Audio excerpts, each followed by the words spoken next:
मोजणी बसलो म्हणजे गप्पा कोणते आपल्याला संस्थानाचे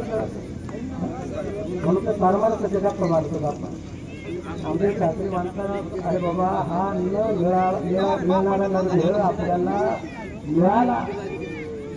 मग आपण काहीतरी भगवंताचं चिंतन करा बोलणे की नाही आता देवा काही बोलायचं नाही ठरलं तर देवाचंच बोलायचं संसारातलं बोलून माणसाचं दुःख कमी होत नाही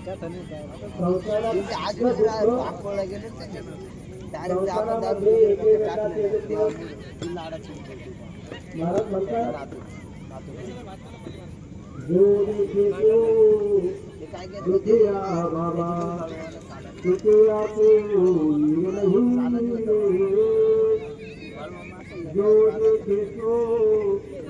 बाबा बाबा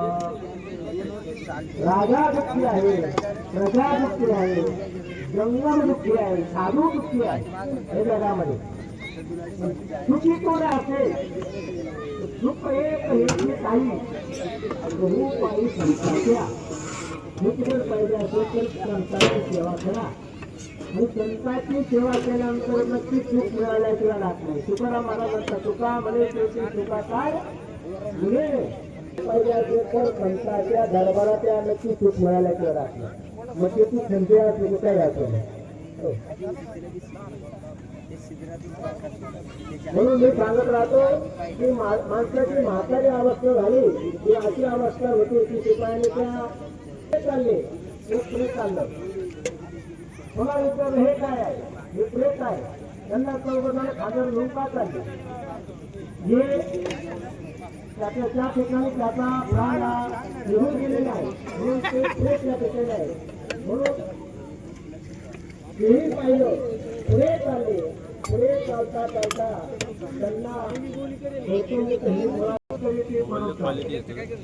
जगाच्या कल्याणाकरता गावोगाव फिरायला लागले फिरत असताना एवढी ताकद त्यांच्यामध्ये आहे असा धर्म त्यांनी त्यांच्या पाठीमागे फिरत होते की आमचा धर्म स्वीकारा म्हणून त्यांनी स्वतंत्र धर्म स्थापित केला म्हणून असे गौतम बुद्ध त्यांचा एवढा मोठा अधिकार आहे म्हणून ते फिरत होते फिरता चालता चालता एका गावामध्ये मुक्काम केला आणि फिरू लागले आणि जंगलातून जाणार जंगलातून जात असताना गावातील काही मंडळी त्यांना आले झाले आणि म्हणू लागले महाराज या रस्त्याने तुम्ही जाऊ नका या रस्त्याने एक राक्षस राहतो तो तुम्हाला मारील म्हणून गौतम बुद्ध त्या रस्त्याने जाऊ नका असं म्हणायला लागले लोक परंतु गौतम बुद्ध म्हणू लागले की नाही या रस्त्याने जाणार आहे त्याच रस्त्याने चालले चालता चालता पुढे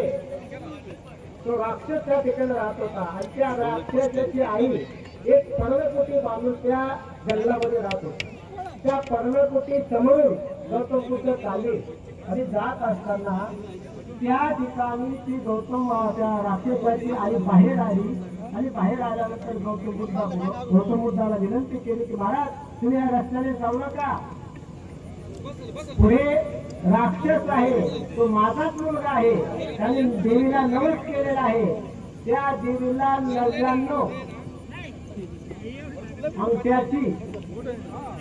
99 अंगठ्याची माळ तो देवीला घालणार आहे आणि त्याला एकच अंगठा कमी आहे 1000 अंगठ्याची माळ त्याला घालायची आहे तो कालच माझ्याकडे आला आणि मला सांगितलं आई 99 अंगठे झाले